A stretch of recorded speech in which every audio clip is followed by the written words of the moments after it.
आज कलापथर सरस्वती शिशु विद्या मंदिर रे एक विज्ञान कर्मशाला अनुष्ठित होती एठारे छात्र छात्री माने विज्ञान संबंधी अनेक तथ्य बुझी निजे आग्रह उत्साह प्रदान कर छात्र छात्री विज्ञान तांको भितरे थिबा विज्ञान अनुसंधानी मन मते बहुत आकर्षित करी सबु छात्र छात्री अनेक गवेषणात्मक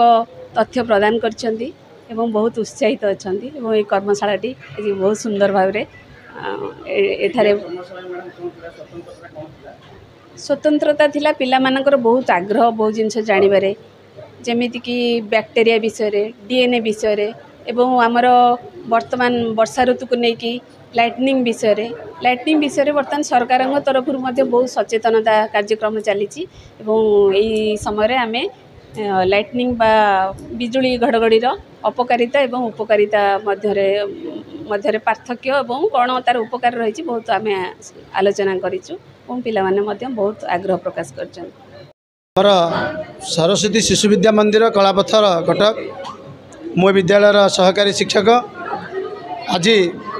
आम विद्यालय प्रतिष्ठाता श्रीयुक्त प्रदीप कुमार पट्टनायक वरिष्ठ परिकल्पना ये विज्ञान कर्मशाला कार्यक्रम आयोजन कर तेणु सर्वप्रथम आम अनुष्ठान तरफ अशेष धन्यवाद ज्ञापन करुँ तत्सहित तांकर जो आभिमुख्य जे आम विद्यालय पिला माने जो भली भाव में सबु क्षेत्र में अग्रगणी अच्छा विज्ञान क्षेत्र में केमती से आगू जातु एवं विज्ञान मूल जिनस केमती जानतु से कर्मशाला आयोजन कर जो महान अतिथि आम पाखे आज उपस्थित थे आम आंचलिक महाविद्यालय विज्ञान अध्यापिका तांकर जो आज जो भली भाव में दिग्दर्शन पिला बहु ज्ञान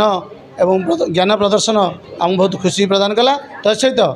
पिला माने किमिंदी भविष्य में विज्ञान भित्तिक ज्ञान अर्जन करेंगे दिग्दर्शन पाइबे जड़े जड़े कुनी वैज्ञानिक हेबे ताहा आज मुख्य उद्देश्य था। आमर देखाई जे केमती विद्युत जलरू केमती विद्युत उत्पादन नाली लिटमस केमती नेली रंगे परिणत होगा ता सहित झिटिपिटी कहीं कांथरे लाखिकी रहे एवं आजबेस्ट कहीं त्वरांगित अवस्था थाए तत्सहित प्रोटीन विटामिन या भीतर विभिन्न पार्थक्य कौन ए संपर्क आज आलोचना करागला। कृष्णचंद्र राउत प्रधान आचार्य सरस्वती शिशु मंदिर कलापथर कटक आज आम विद्यालय रे एक विज्ञान कर्मशाला आयोजन करा विज्ञान कर्मशालार मुख्य पुरोधा होती आम विद्यालयर कर्णधार प्रदीप कुमार पट्टनायक सेक्रेटरी महोदय का परामर्श क्रमे यह आयोजन करा आयोजन रे मुख्य अतिथि थिले कलापथर धलापथर आंचलिक महाविद्यालयर विज्ञान अध्यापिका तृप्ति मैडम महोदय उपस्थित थिले। यही कार्यक्रम रे 120 जन छात्र छात्री उपस्थित थिले। यही कार्यक्रम को एक नूतन ढंग से करने आम विद्यालय संपादक परामर्श देते ये जो मॉडल क्लास टी करागला ताहा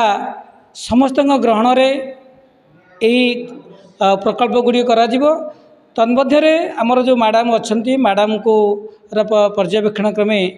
सेटा केमिति भल भाव में पिला श्रृंखलित भाव में जानीपर बुझीपारे यही कार्यक्रम आमर नूतन पदक्षेप निपरी भाव में आम साहित्य सृजनी कार्यक्रम होता आगक इंग्लीश कालांश करा इतिहास कालांश करा जोग्राफी कालांश करा यह हूँ आमर ए वर्षर लक्ष्य उद्देश्य।